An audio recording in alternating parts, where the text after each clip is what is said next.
Ladies and gentlemen, let me welcome you to a very special edition of BadCatz Sports.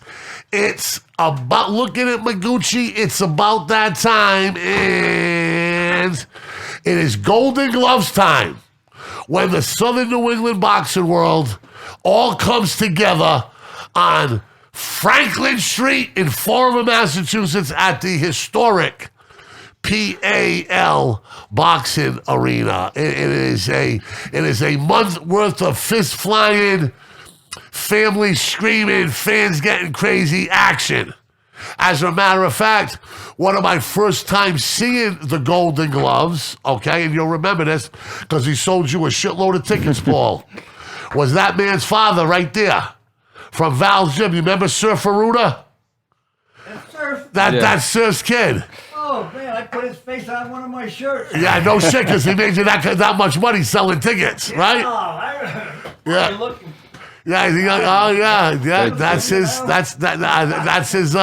That's his father. Fought in the novice division. Was an unbelievable adventure. So it's a great thing. It all happens within a month.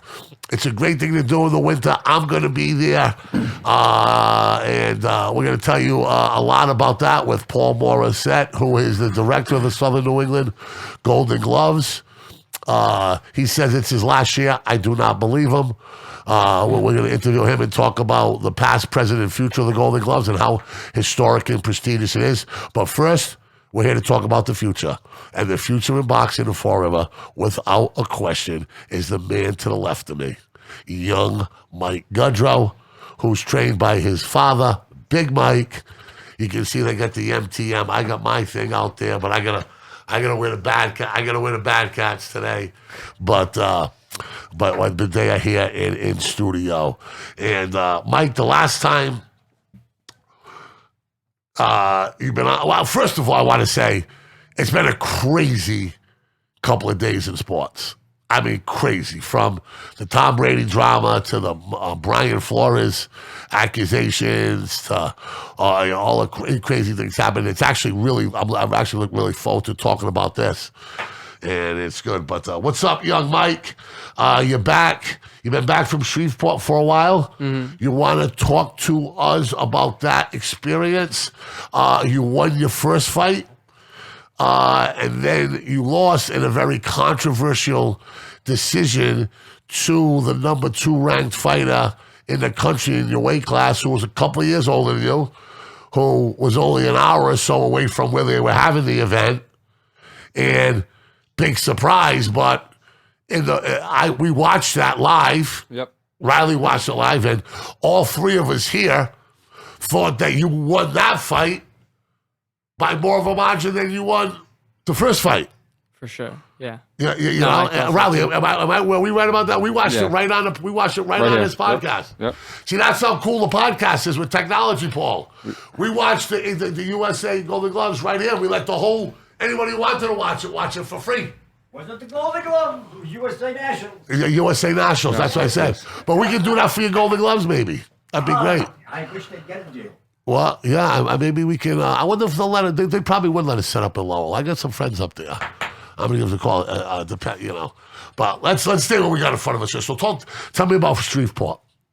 It was like a weird place. There was a lot of hotels and casinos. Yeah, definitely. Where the cities go. I hear you. Yeah, that's what you know. A lot of those towns down south, they put all the sin shit in the same place. Mm-hmm.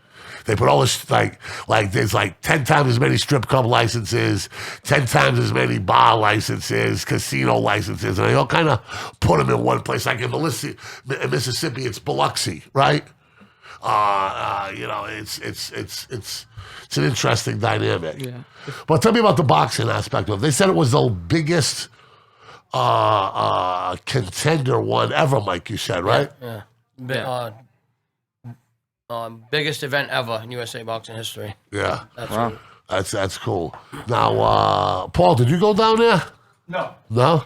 Shreveport wasn't... No, I go to the National Golden Gloves. The National Golden Gloves, cool. That's in Tulsa, Oklahoma. Why Tulsa? They're the only ones that want us. Really? New York City would have want you guys?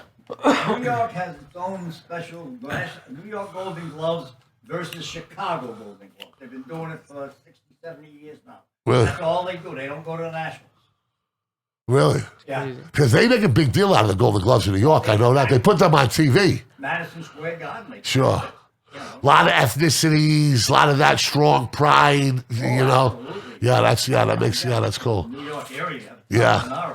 So you go to Shreveport. Wait, now, did you think you were going to get the decision after the second fight?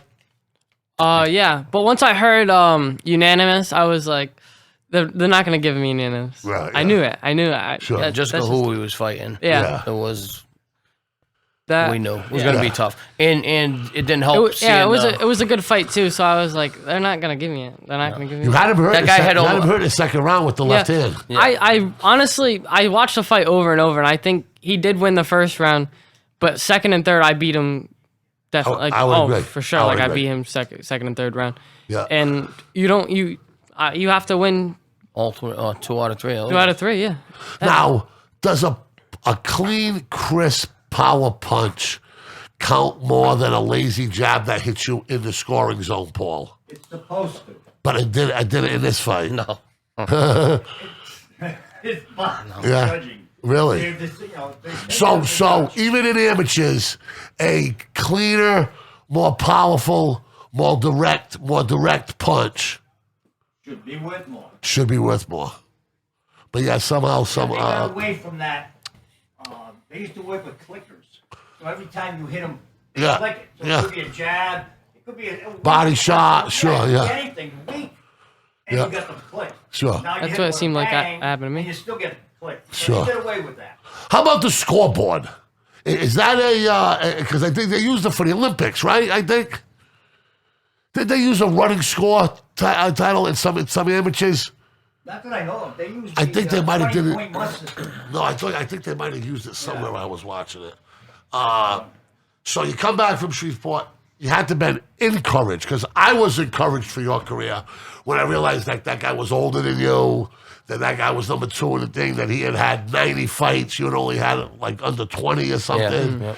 You know what I mean? I think that your ceiling, which is when you, as you go from level to level, they're going to use the word ceiling, and your ceiling, I think, is much higher than his. Yeah. And he didn't bring his confidence and his A game to that, because it's only his second time in the Nationals. Literally, people don't go to the Nationals till they're like saw a lot more 60 fights. fights Obviously, plus, that guy's got 80, 90 fights, Yeah, 100 sure. fights. He didn't even break 20, and Yeah. he's already there. So he's still got the nerves involved. Everything's slower for him. Everything's slowed down for this guy. He's won it 14 times, that other kid. Yeah. The kid he fought. He won the international gold medalist. You know what I mean? All this. He was ranked number 1 at one point in the USA. So everything's slowed down to him. It's Yeah, normal. sure. It's not a big deal. For him, it's 4 rings. He didn't just have to fight. He had to fight the crowd. Fans, fans. The guy working his corner was giving out autographs and taking pictures with people before the fight. And I'm like, oh, Michael, we are in trouble. You gotta love boxing. Yeah. Paul Morrissette is the last honest man left in boxing. Like to hope so. That's right. Your dad was talking about your jab. Me, Birdie were screaming, jab, jab, jab, jab, jab. Yeah. You're hearing the coach, right? But you're still gonna feel good about letting it go. Let's Yeah. talk about the psychology of getting instructions and then putting them into play. Mike Tyson had the famous line, right? Everybody's got a plan until they're getting punched in the face. Right? Right? So let's use that analogy, right? Your dad wants you to throw the jab more, to set up the left hand and set up some of your power punches. Yeah. I agree. With my limited knowledge of boxing, talk to me about the difficulty of Inside knowing the ring? Inside the ring, exactly. So a lot of it's like a chess match. Like I'll be like fainting and Sure. they'll like flinch, and that's Yeah. when I go in, or like they'll throw a punch and I see the punch being thrown multiple times, and Yeah. that's when I'll attack after the punch. I'll throw the same punch, Yeah. but then I move a different way. All right. So when I throw a jab and like they counter it in a certain way that I don't see that's fit, and he sees like he wants me to throw more of it. Sure. I just feel like that would set me up worse. But we sometimes clash in that aspect. Sure, of course. Which is very normal. Well, Yeah. it's always. I do understand. I mean, I've forgotten many fights in my time and watched a lot of fights. So it's always easy to say, "Wow, he should have done this. He should have Yeah, did of that." course, yeah. Oh, why didn't he? When he ducked, why didn't he throw a punch? Sure. Because he isn't seeing. Yeah, it's easy for me to say. I understand that Now, too. do you guys break down? But we tape train together? hard. We Okay. train hard, and Oh, I'm I like, know. dude, I train you to do this. We work on this shit every day. Sure. Why did you not? We work on that. You had him right there, and he's like, I mean, sometimes he does it, sometimes he doesn't. Repetition. Yes, repetition. I need him to be consistent. We'll do that. Yeah. Now, do you hear the bird on your shoulder saying, "I got a jab, I got a jab, I got a jab"? Yeah. And when I mean bird, I mean that in a good way. Yeah, like sometimes sometimes I'll hear him. Sometimes I won't. Sometimes I'm just focused. Yeah. You know, and I'm like But really. you know trying- he wants you to jab because he pounds it into you, doesn't Yeah. he? Yeah. Yeah. He's like he in the corners.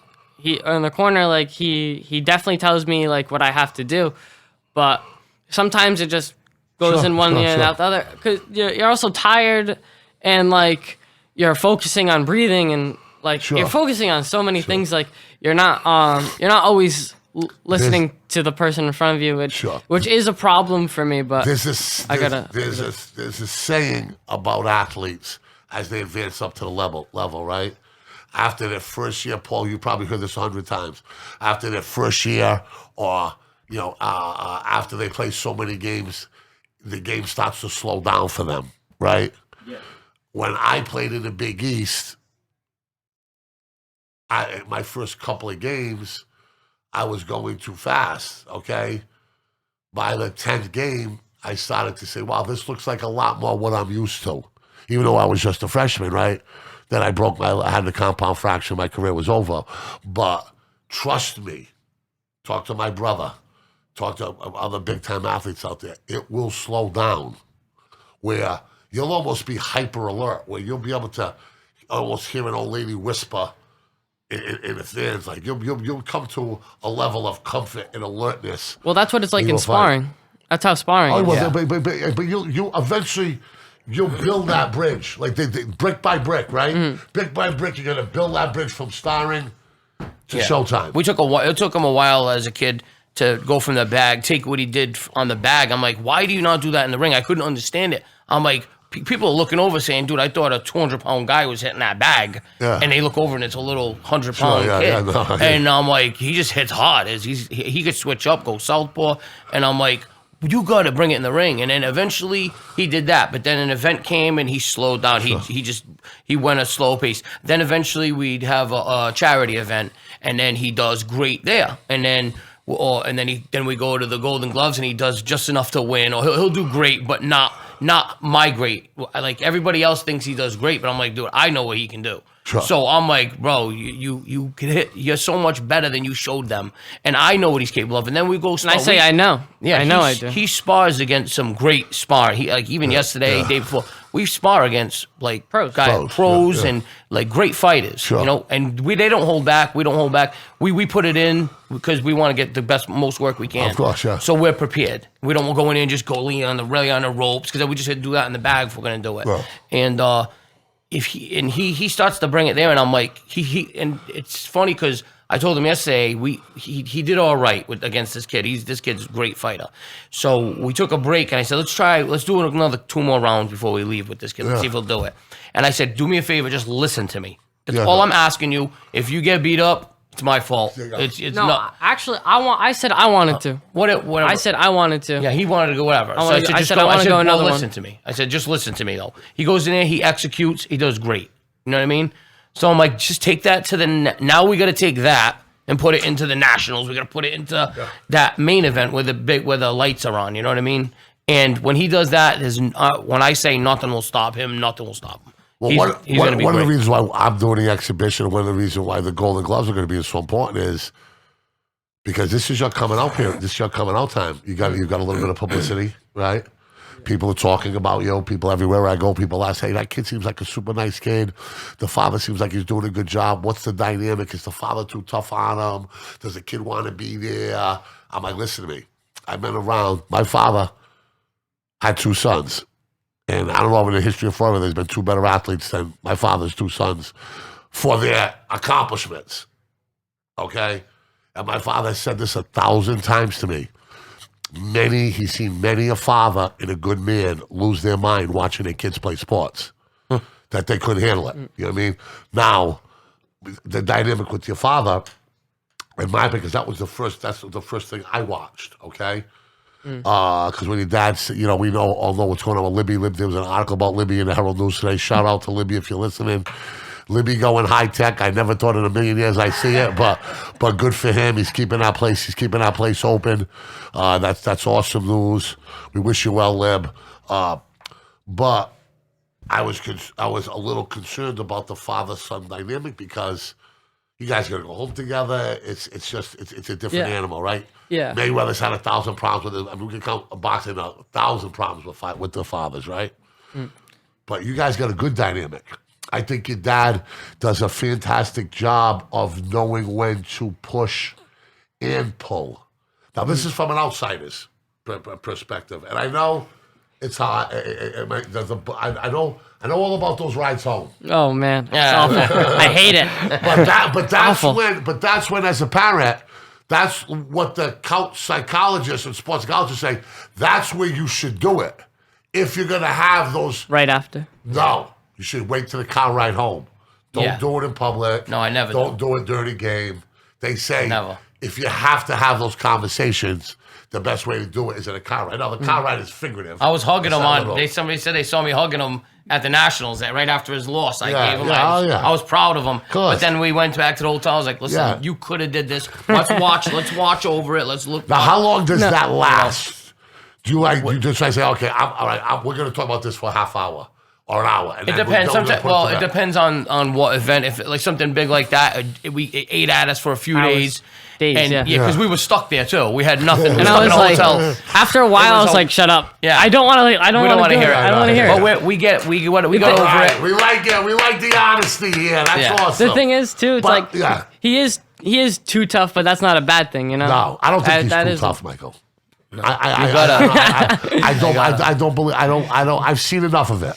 I've hung out with you guys for about 5 times now, right? Yeah.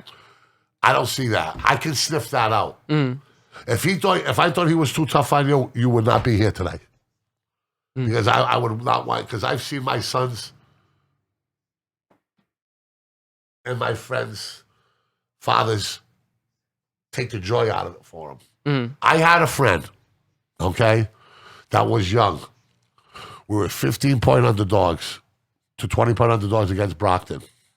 Okay? He made 2 baskets. We were down all game. They had beaten us by 20 points. Plus, they were our only 2 losses we had all year. We played them early in the morning, 11 o'clock. They weren't ready for it, right? Big South Sectional final game. Huge game. Final 8 in the state. He made 2 free throws off the backboard, right? But he was young. All he had to do was bring the ball up. The point guard he was going against went to Penn State on a Division I scholarship, and he was only 15 years old. Wow. His name was Odell Wilson. He was a running back. He went and played Penn State football and basketball at Penn State. He was a big time athlete from Brockton. Jacked up. My friend's 15 years old. He made 2 shots off the backboard, lucky free throws, to end up winning the game for us. No 3-point line. It was a huge upset, right? And his father came in the locker room, and I'm not going to give the gory details, but he said, essentially, what are you celebrating for? You didn't win that game. You got lucky. Right? And we're far from that. Yeah. I mean, you know who I'm talking about, right? I would imagine. No. If you put it together, you would know who I'm talking about. The kid who I played with, his father, good guy, great guy. You know who he is. Hey, I see enough fathers in boxing. Yeah, I know. I hear you. So I do think it is, right? And you got to remember, too, the partnership that you guys got involved in, he's not only your father, he's your coach. Mm-hmm. So that's a difficult line, Yeah. right? But he's always going to be tough on me, like, with anything, with life in general. It's And not he just that- wants me to do better. Yeah, Well, you guys play softball together. Yeah. he's You not guys hang out together. Yeah. I think you might think it's tough, but I've seen a lot. Yeah. I Worse. think this Yeah. is healthy. Well, Yeah. the toughness I have on him is when I just know he's better than what he's doing. I'm like, Michael, what you don't get is I'm not mad because you didn't do whatever. You did great. You did. Everybody says you did great. I think you did good. I says you just didn't do it. I know you can do it. And it drives me nuts as a father, knowing how great he really is. And when he doesn't put, I just want him to put 100%. He puts 100% in and walks out of there with the loss. I'm just like at the Nationals. I thought he won. He didn't do as good as he could do. That won't happen. But he still did great. 100% me is better than anyone. Yeah. There you how go. it is. There you go. That's Yeah. what's up. Well, That's what's up. regardless, I still give him. I just know what he's capable of doing. Sure. And it's just it's frustration, What but I'm I trying still to articulate to the people out there listening, okay? I still love them to This death. is very fucking difficult what these two are doing. You know what I mean? Yeah. For a father and son. Yeah. It's very, very, very difficult. And I've seen a lot of it. You remember, I've been doing this radio game, Paul. I interviewed you 15 years ago. Yeah. Okay? I think of fathers and sons, they don't speak anymore. Yeah, that's what I'm talking about. You know what I mean? The father was the coach. Yeah, of course. We have boxing 6 days a week too. Yeah, of course. Every day. And there's a manliness to it, which also Yeah. tweaks different emotions. But I think you guys do a real good job of the balance. And listen to me, nothing's ever going to be perfect or easy. But the situation, I think, most importantly, is healthy. You know, Yeah. Oh, yeah. and Like you said, we and play softball together too. yeah, we of have course. fun. Yeah. Listen, you know? guys have hung here for 2 hours after the show. We shoot the shit. You know, I've seen, say, my first rodeo. You guys have a special relationship, and I love it. Okay, so we're pound from street. Now you're training for the Golden Gloves, right? Mm-hmm. Are you looking? When is the last time, or have you ever heard a full auditorium chanting your name? Well, last Golden Gloves. Last Golden Gloves? Yeah, last Golden Gloves. Okay, so the whole place was going crazy. Yeah. Oh, and what that feel like? I love it. Yeah. Yeah. It's the That's best the high. feeling. We usually bring quite a few people to all events that, like our Foxwoods events, are packed.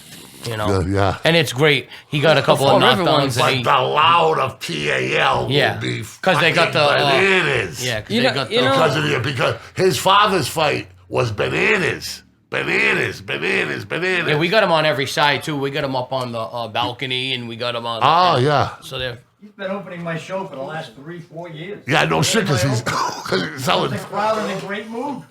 because he's selling tickets. Now, I don't care about that part. Come on, Paul. Seriously. Come on, you don't care about selling tickets.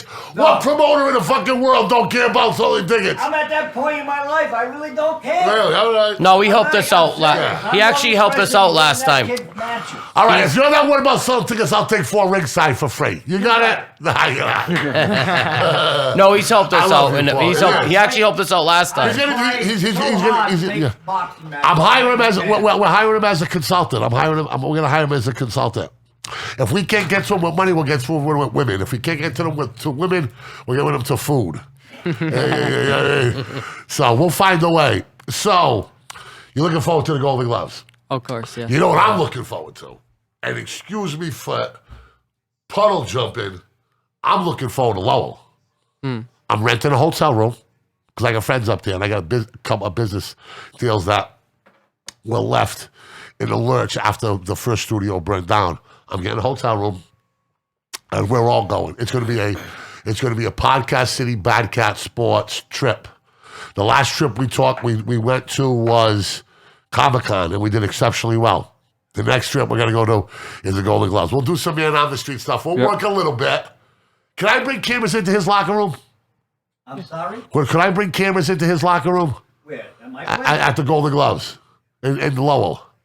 You have to clear that with Lowell. Yeah. That's up to them. You know, they have their own rules and regulations. Yeah, well, you can help me with them rules, all right? No. You No, don't but- listen to me. No. You can tell me what the rules are, right? You have to. You got press passes and stuff like that? The tournament. All right.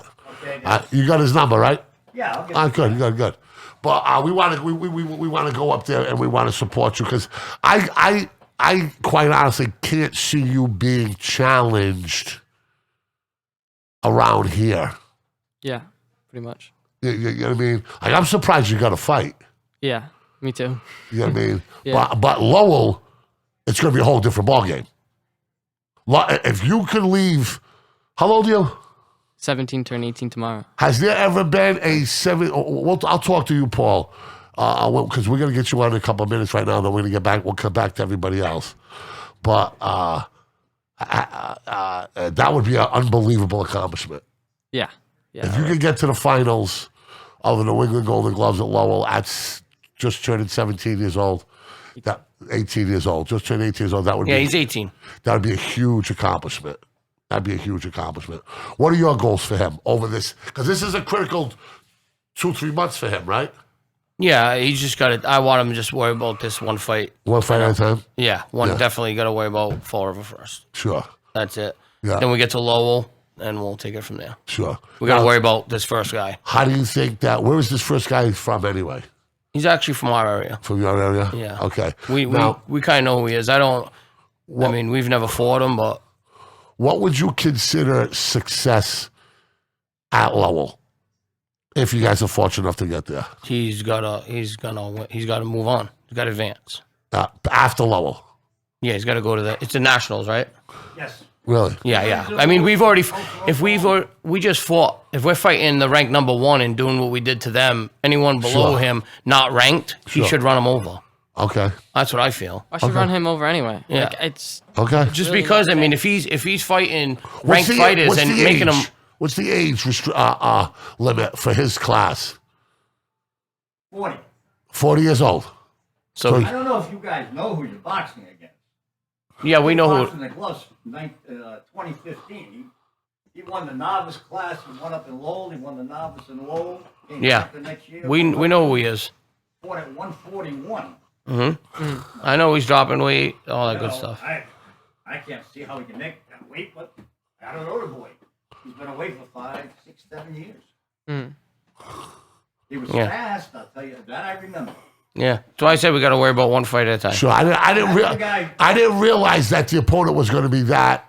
Well, you know what it is? We just got into the adult division. Yeah. He's 18 now. Yeah. So we just made it to be eligible. So to make it to, as you know, we just got out of the 17, 16, 15. Sure. So now we're with the men. So now we're fighting 20, 25. 40-year-old guys. Yeah, 40-year-old guys. So if he's 18 years old, he's fight guys that have been doing it for twice as long as he has. I 3 don't know times. what's in Lowell yet either. You know. Yeah. I went to Lowell last year. The place was packed. Oh yeah. There was good. I went to the finals. I was with Mickey and Dickie. Dickie punched me in the fucking chin. Dickie punched me in the chin. I had to stuff him in the closet. It was it was an adventure. I was with all of them. We had Sean Eklund. We had a great time. But I'm looking for that. But listen, so I'm locked into this fight now. This fight, Golden Gloves starts this Friday night, right? And then young Mikey fights week 2. He fights February 12th. February 12th. Okay. What we're going to do is, do you have a JPEG or a poster of this year's fights? I believe it's called JPEG. All right. So Poster. send that to us so we can advertise that for you for the next month. Well, you Okay? can Tell me how. Where Yeah, I'll send it to my secretary. Will call you. If I can't do it, I'll have No, yeah, of course. Yeah, we'll definitely do that. Yeah, Because let me tell you something, folks. It is an amazing event. You will not have a bad time at the Golden Gloves. Trust and believe that this is as organic and as natural as a boxing atmosphere we'll find. And it's you got people who are watching people that they love fight and their friends fight. And emotions run hot and the applause is, and the intensity is thick. This is great stuff here. This is great stuff here. So you got a big fight in Fall River coming in 2 weeks. Okay. Now, will you slow down the training process? No. You won't slow down the training. You go hard right up until that day. Yeah. Well, but not you the. take like 1 day off. Yeah, we'll take One day, one or 2 days we'll off. just like jump some rope the day before. Sure. Just wind down. Okay. All right, Mike, I'm going to ask you to leave for a second. I'm going to grab Paul in here, okay? Good. All right. Nice job, brother. I'm going to get you back on here before. Actually, you know something? Go back and kick it with Riley back there. If we need the microphone, he can swing it there, Yeah, right?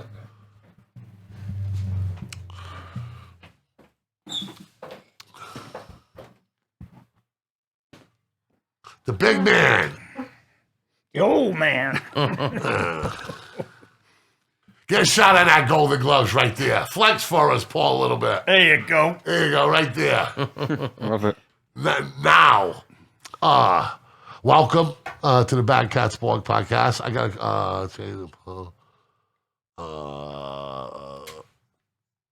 let me ask. Paul is next on my notes. Paul, how long have you been doing this for? Started with my dad in 1963. All right. When did you take over? Because your dad's the next question. My dad passed in 1980, so I completely took over. I was doing it in the 70s when he had a stroke and all, but that's how long. So you've been running this. You have been the point man for this operation for 40 years, for 50 years. Just about. Wow, that's amazing. Yeah. I don't know why I keep doing Yeah, it. what a library of work. Imagine doing something like this for 50 years. That's incredible. Yeah. That's incredible. You took it over for your father, right? Yes.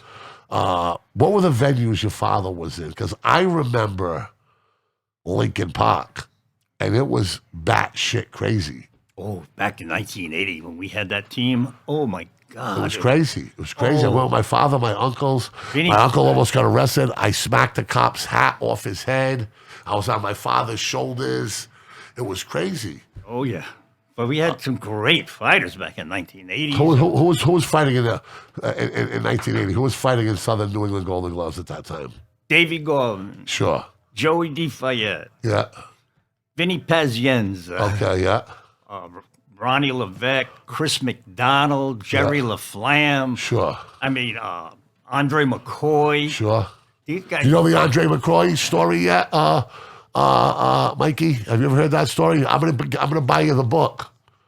He was an Olympic boxer from New Bedford, and he died in a plane crash, going to fight. He died in Poland, but he was going to fight in Russia, right? No, gonna fight I don't Poland? know. I thought it was Poland. I was going to fight in Poland. I know they identified his body. Yeah. They called me and asked, "Did you have a fighter on the plane Yeah. that's wearing a Southern New England Golden Glove jacket?" And I said, "Yeah, I got one, Andre." And how old was he? Maybe, I don't know, 19, 20. Imagine that. He was on the Olympic team. He was in he the was- mix to be on the Olympic team. Because back then, there's no ESPN. It's Wide World of Sports, Mike. You remember it, right? All the fights were on Wide World of Sports. And that fight was supposed to be on Wide World of Sports, and he died in a plane crash. I'm going to get you the book. I know the guy who wrote the book. He's been on this podcast.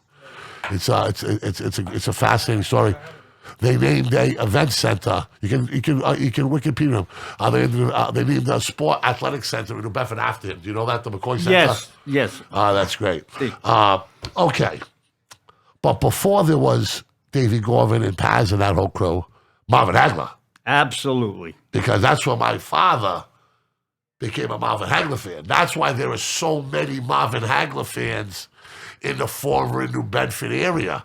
Not only because he's from Brockton, the city of champions, but because they've seen him fight. He used to train at Horseneck Beach, run the dudes in army boots at Horseneck Beach.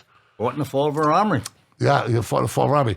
Now, let me ask you a question. The Golden Gloves were also held at the Armory for a time, too, right? Yes. Yeah. What's your favorite location for them? Lincoln Park. Lincoln Park, yeah, that was amazing. I loved it there. It was You could put so... like 5,000-6,000 people in there, right? No. We were limited to 1,500. That was... At Lincoln Park. Yeah. Man, I must have been real young then, because I thought there was 50,000 people there. I put up the chairs. We put up 1,100 chairs. But I people can were still standing remember. at the bars everywhere. Yeah, well, they had seats. You know, we would Yeah. believe me. The state was there. Yeah. One year, we actually called out the state police because people were trying to break down the doors to get in. That's how, I mean, because the state has a public safety guy, boxing commission, and he watches your gate, and he watches your tickets, and he tells you, that's it, you're done. You're at the limit. It's safety. We don't want to go over that. Yeah, those USA boxing, a lot of guys at the trough over there. A lot of guys making money there. Now, let me ask you a question. Who was the boxer that sold the most tickets in your experience? No doubt. Number one, Vinnie Paz. Vinnie Paz? Oh, my God. Sure. He would sell 600 tickets alone. Alone? His father, I don't know if you ever met his father, Angelo, you know, he's a kind of a mob tough guy. Yeah. And he would get tickets from me, and then he would stand out there and he'd tell you can go in. Okay, no, I don't like you. You can't go in. He was brutal. Angelo, right? Oh, Angelo. Not a bad movie. For a B movie? No. Not a bad movie. I thought the supporting actors were really, really, really good at it. You see the movie yet? No. Not bad. Not bad. The guy that played Vinnie shocked me on how well he portrayed Vinnie. The mother was amazing. Kevin Rooney was good. Kevin. Yeah. You know what I mean? Keep him sober long enough. Yeah. So, talk to me about what the Golden Gloves mean to you. Obviously, it's a family affair, right? You guys have been doing this for a long time. What are some of your favorite memories? Oh, I've got so many. I mean, watching the careers. Give me a big underdog win. Ooh. Give me a big underdog win that you'll never forget. I can't think of any. Yeah, no shit, because it's tough to win it. For an underdog to win it. In the end, I got more of the favorites that got beat. Well, tell me about a favorite that got beat. I saw Vinnie Paz get beat in the trials. Really? I mean, he won every round, but they didn't like his style. He was too flamboyant, they told me, because I argued but where does a judge get the balls to change how but this is the problem. Yes. It's a problem with Hall of Fame votes in baseball. It's a problem with boxing, with judges in general. And why should somebody's style? You guys go by the Marcus of Queensberry rules, correct? Well, close, yeah. We have our own set of rules, yeah. Okay. And you have a point system, right? Yes, 20-point must system. 20-point must system. You said that, you know what I mean? So that's all they should be concerned about, correct? They're human beings, and that's all about. And they bring their personalities to the table. Oh, absolutely. But as a result of that, somebody's getting fucked, Paul. That's why it's wrong. Yes. That's why it's wrong. And unfortunately about boxing, and I'm not here, because believe me, I watch boxing more than MMA. I'm a boxing soul. I was raised on it. Okay? But people are tired of bad decisions.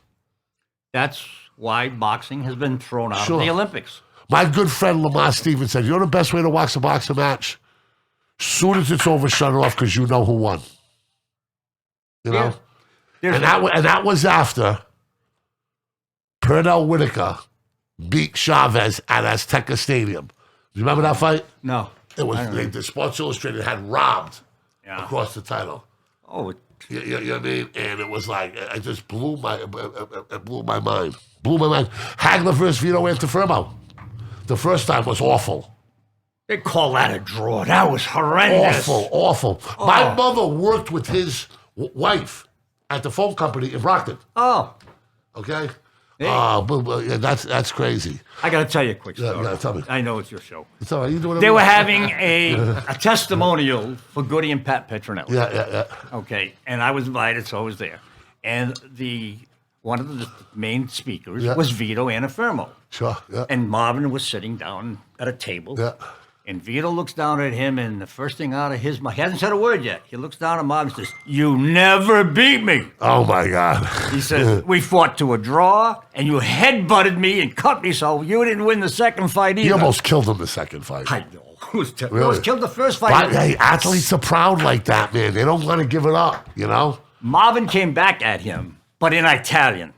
Yeah. Because he'd been living in Italy so long. Sure. So Vito went back at him in Italian, and I'm sitting there with Pat and Goody going, what the hell are they arguing about? That's classic. People are laughing. I don't know what he's saying. That's classic. That is classic. That was a great tribute.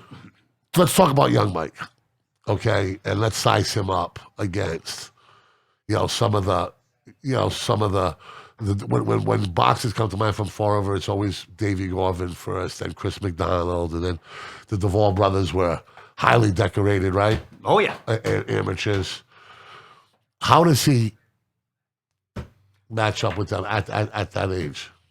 At 18, yeah, he's about in their category. But he hasn't had enough fights yet.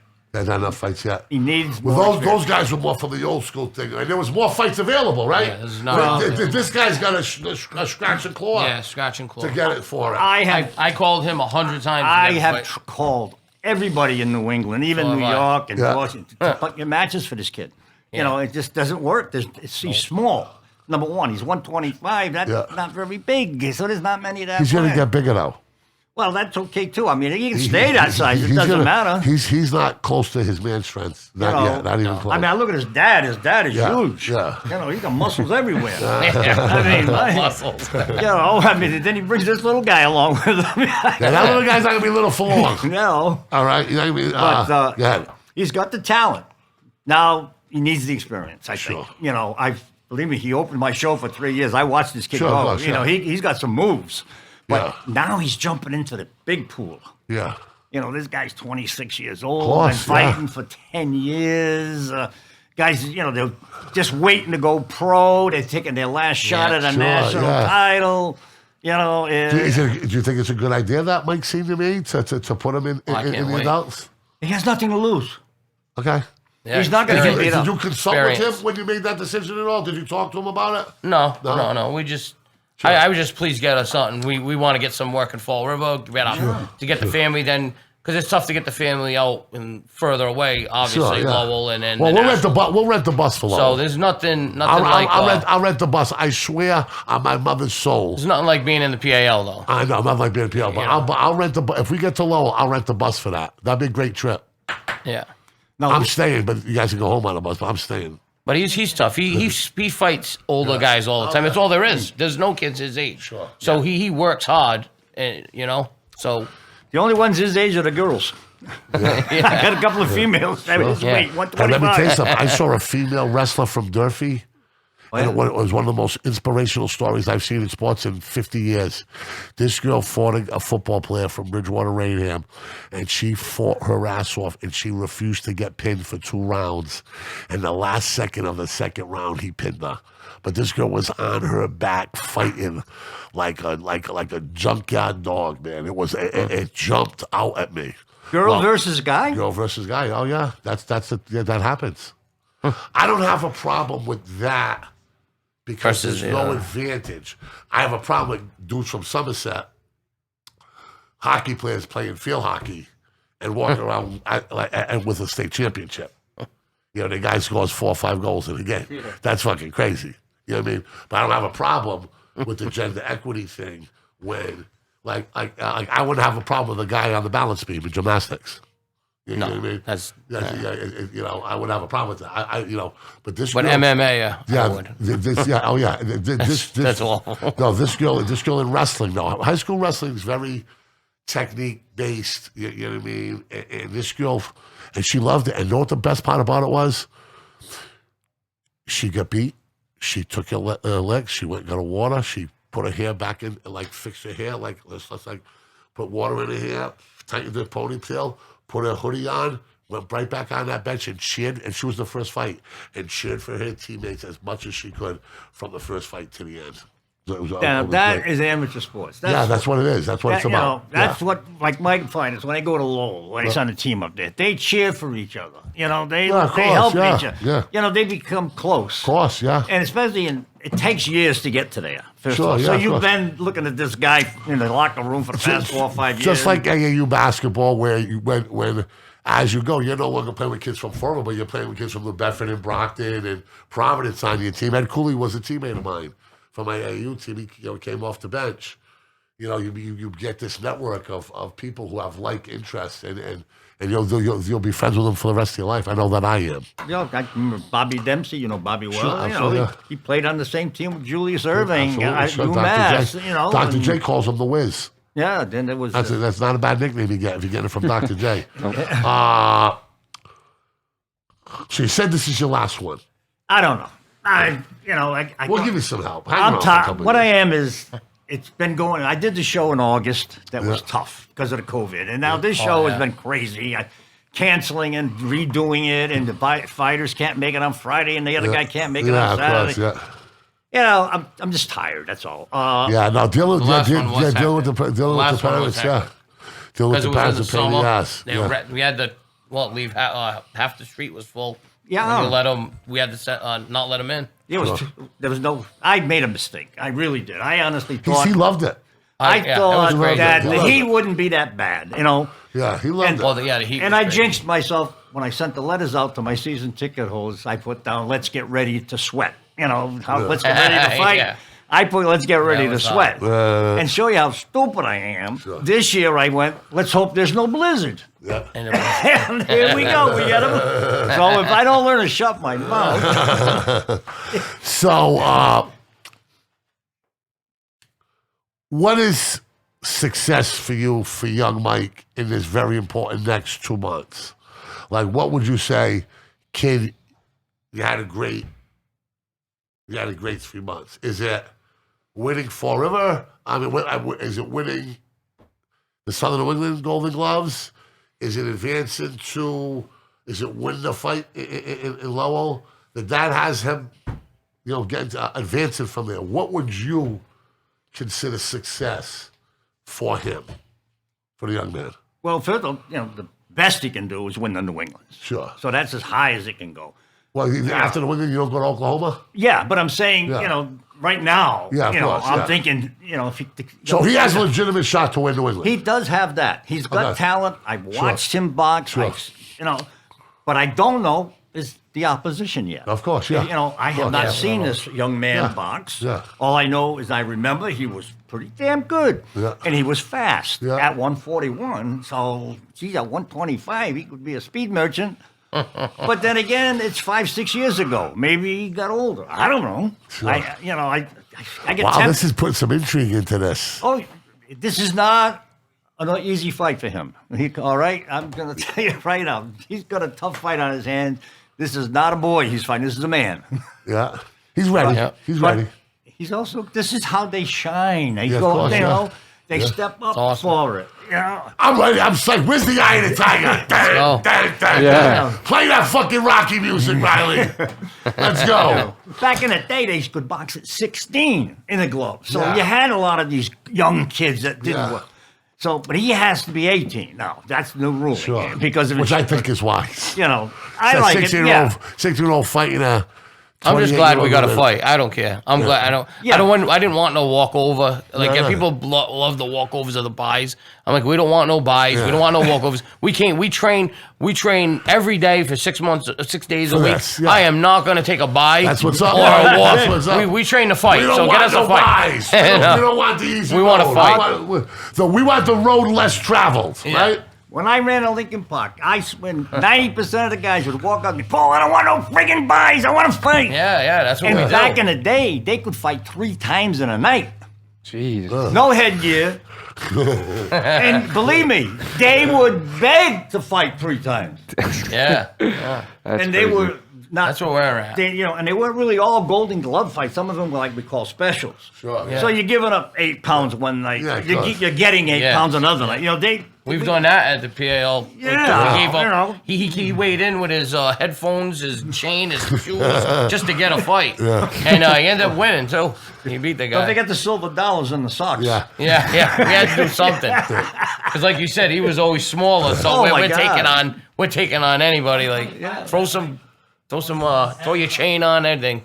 Get a figure on him. I mean, I've had some tough guys. Marvin Hagler was almost impossible to get a match for. You know, Sure. Vinny almost again another Vinny's father, I was told, used to not want him to fight the guys from Fall River because he knew it would be wars. So he would try to move around them now. one. Absolutely not. Okay, really? So that's urban legend. Vinnie came in. I don't want no effing buys. I'm gonna fight, and he would fight anybody. Did he fight anybody from Florida that we know? I don't know. I know he fought some great fights against Henry Covey from New Bedford. That I know. I'd have Now, to. Buddy Vincent's fighter was he one of Buddy's fighters? Oh yes. Yeah. Now there you go. A very talented fighter. Yeah. Henry Covey, Snooky they call him, but he had to get by Vinnie all the time. Yeah, of course, And yeah. he'd get beat by Vinnie. Fucking Now he hey. could have got if he Henry John Stockton and Karl Malone, two of the best to ever do it, but never a champion because they had to get by you know who. Yeah. Okay, there's a lot of quarterbacks running around who didn't win Super Bowls because of you know who the other guy is about the other guy too. That's what happens. Unfortunately, you know, there can only be one champion. Yeah. Yeah, the Boo Boo Andre was another one. You know, he's not a middleweight champ of the world, Yeah, but you know, it was hot. somebody's got to fight that kid already. Man. yeah. Oh, he's Somebody's fighting Zach Parker in March. Is that going to be a test? 168 pounds. Zach is the number one ranked guy in that class. Really? Yeah, Where's that fight going to be? Providence Civic Center. Sure. Did you know? Uh-oh. Right? You remember Peter Corey from being an outstanding athlete here. Do you remember Peter Corey? His dad was a principal. Oh, Corey, yeah, Lebanese kid. Lebanese kid, yes, right? yes. Nice. Well, he turned into a physical fitness maniac. And he had this like very small group of kids he was training because he lived down the Cape in the summer. But he got my brother ready for the NBA pre-draft camp. Oh, is that right? And Chris had some baggage with him and he did an unbelievable job with him, right? So he trained Brandon Gomes, who became the LA Dodgers. He started after Chris, everybody was calling him. Well, his last gig was, you know that he trained Dante Wilder Wow. for 25 fights, and Mark Breland, I guess Mark Breland had a piece of Wilder, like the management company or whatever, and they sent Mark Breland down to see who this crazy Lebanese guy was. I had him running the beach and doing everything, and it was Peter Corey. I'll be. And Peter said, Mark, I got no problem. You come to workout, but just make sure you bring your running shoes because you're going to do it too. If you want to find out about this workout, you're going to do it too. Now, I don't know if you remember Mark Breland, but I don't know if there's ever been any amateur in the country that's more accomplished than Mark Breland. Am I correct?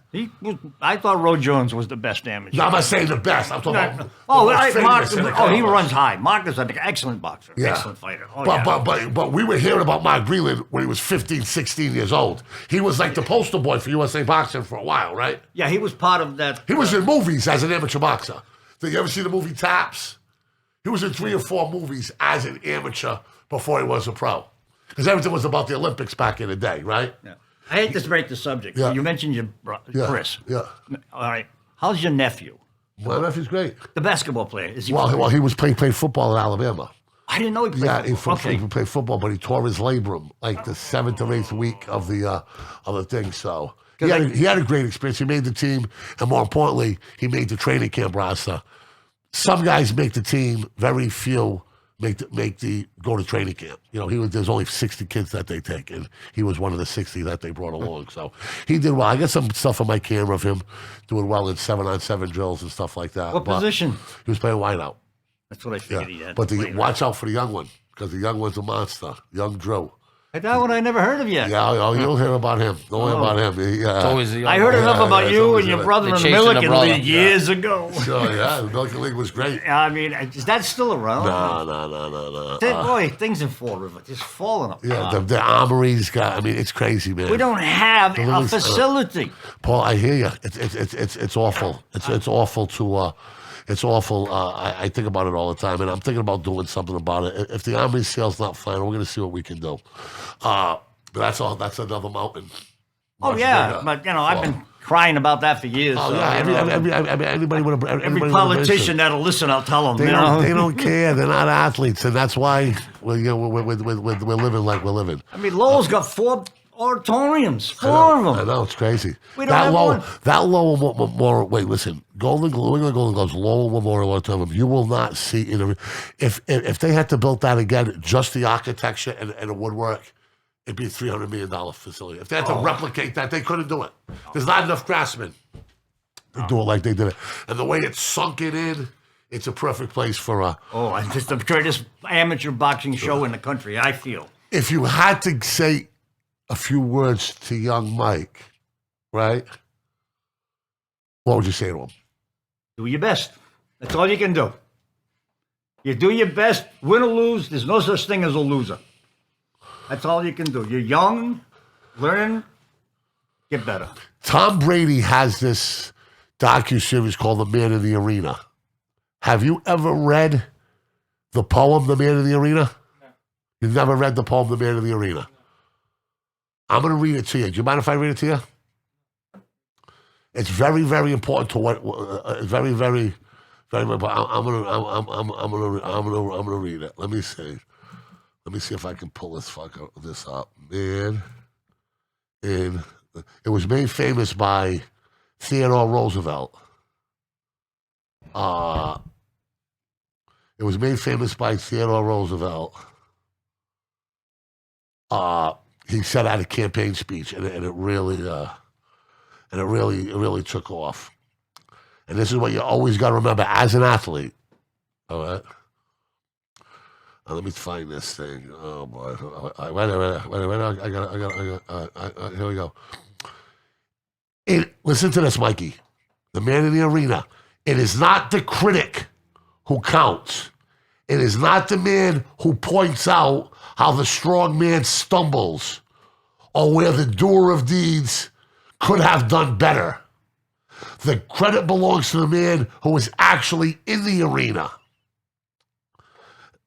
whose face is marred by dust and blood and sweat and bruised, who strives valiantly, who makes mistakes but comes short again and again and again, because there is no effort without error and shortcoming.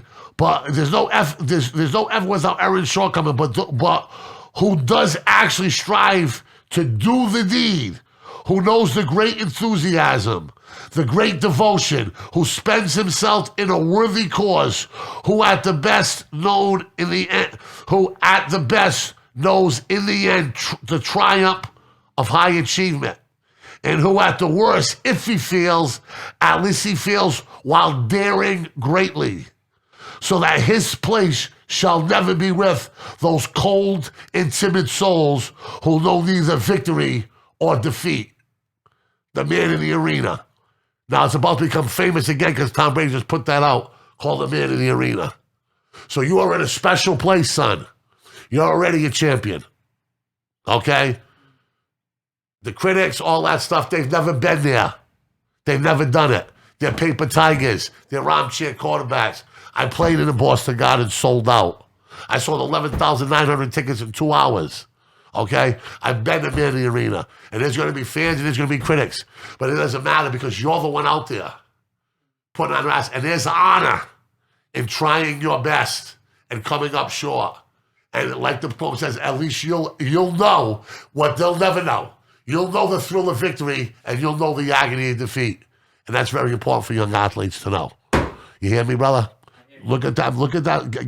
Call that up. That's one of the most inspirational things ever. And if it's good enough for Tom Brady, it's good enough for me and you. So, right there. So, have you never heard that? No, I'm sorry to say. You know I had a philosophical Shakespearean component to me, did you, Paul? You didn't know I had a philosophical Shakespearean? I swear to God, I never knew that. I thought you were just a jock. All right, listen. Golden Gloves, right? This weekend, how do they get tickets? They go to the door? They can get them at the door, or they can call my house. Is Richie Croto still taking tickets? Only he's a fill-in. He's a fill-in. Yeah, the poor guy's got a bad arthritis in his hand. Let me tell you something. He was great for you. He's like a bulldog out there. Oh, I love Richie. Okay, so I pick on him. He's one day older than me. So they can go to the door, or they can call you. Right. Is your number on the posters? Yes. All right, so you're going to get us a poster? Yeah. So we can promote it? Yes. All right, BadCatz Sports will be in the house. Michael, anything you want to say? You want to get back on camera for a minute? Come on, my brother.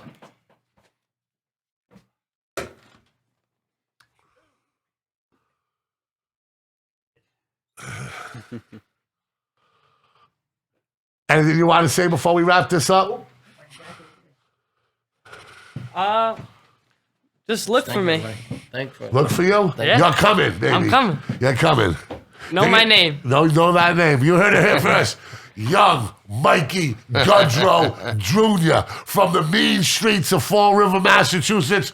We're coming for that belt. We're going to see you on the 12th. We're going to see you in Lowell. You better get ready because we coming. Peace.